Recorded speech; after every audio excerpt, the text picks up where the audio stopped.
16장에는 아브라함이 하나님의 약속을 끝까지 붙들고 나가지 못하고 하갈을 통해서 이스마엘을 낳는 이 실패의 모습이 기록되어 있다는 것을 우리가 알 수가 있습니다. 16장이 없이 17장으로 가가지고 이삭을 낳았어야죠. 왜 16장을 이렇게 성경에 기록되어 있었을까? 아브라함의 실패에도 불구하고 17장에 이삭까지 끌고 가시는 하나님의 그 신실하신 모습이 오늘 성경에 기록되어 있음을 알 수 있습니다. 또 하나는 이 땅을 살아갈 때 실패라고 하는 것은 부끄러운 것이 아니라고 하는 것입니다. 실패했다고 해서 우리가 실패 잘하는 것도 아니라고 하는 것입니다. 땅 여기까지 오기까지 우리는 수많은 실패들과 실수들을 경험하면서 이 자리에 왔습니다. 부모가 첫 걸음을 뛰는 아이에게 너 이렇게 일어서려고 아무리 노력해도 바로 넘어질 거니까 너는 일어서서 걷지 말고 계속 기어라. 이런 부모 있습니까? 수영을 좀 배우고 싶은데 수영 코치가 그러는 거야. 수영을 배우려면 수영장 물을 먹을 거기 때문에 수영하지 마라. 실패할 수 있고 물 먹을 수 있고 넘어질 수 있기 때문에 하지 마라. 오히려 실패한 것보다 더 부끄러운 것은 실패할 걸 생각해서 그 두려움 때문에 시도하지 않는 게 더 부끄럽다고 생각합니다.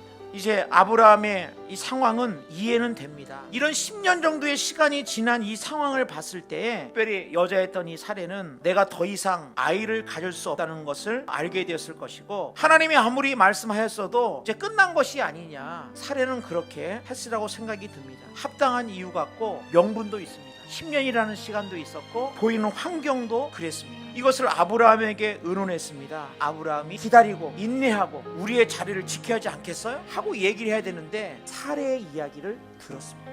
누구의 이야기를 듣느냐가 굉장히 중요합니다. 전문가나 다른 사람의 조언이나 나를 사랑하는 사람의 이야기를 듣는 것은 때로는 필요한 일입니다만은, 우리가 어떤 일을 만나든 무슨 일을 당하든지 간에 하나님의 뜻을, 하나님의 음성을 들을 수 있다고 한다면 가장 선한 길로 하나님이 인도해 주신다고 하는 것입니다. 하나님 앞에 도움을 청하면 하나님은 우리의 작은 신임에도 응답하시고 하나님 우리에게 말씀해 주시는데, 아브라함은 사례의 이야기를 들었다고 하는 것입니다. 만약에 아브라함이 사례의 이야기를 듣지 않고, 여러분 좀 더 기도해 봅시다.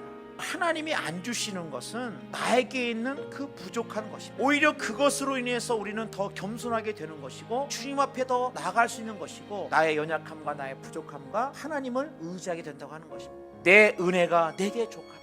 여러분 인생에 혹시 부족한 점이 있습니까? 여러분 오늘 우리 모두가 다 고백을 뭐냐? 하나님 내 은혜가 내게 족합니다라고 나갈 수 있는 믿음의 사람으로 우리가 서야 한다는 것입니다. 어떤 사람은 이런 문제 때문에 나의 기도를 왜 응답하지 않으셨을까? 그것 때문에 주저앉는 사람들이 있습니다. 아브라함의 실패를 통해서 깨닫는 것은 무엇입니까? 믿음의 자리를 지키는 것만 가지고도 인내할 때에 하나님께서 우리의 인생 가운데 주시는 그 놀라운 은혜를 경험할 수 있다고 하는 것입니다. 이 아브라함과 사례가 놓친 단순한 진리가 뭔가 생각을 해보면은, 이들은 상속자가 있어야만 된다고 생각했는데 그래서 하갈에게서 상속자를 얻는 거였습니다. 상속자가 중요한 게 아니라 하나님이 주신 상속자가 중요한 건데, 아브라함과 사례는 목적을 이루기 위해서 그냥 그렇게 한 겁니다. 우리는 하나님의 약속의 공동체, 언약의 공동체입니다. 그러니까 이 성경은 뭐가 가득 차 있는 책입니까?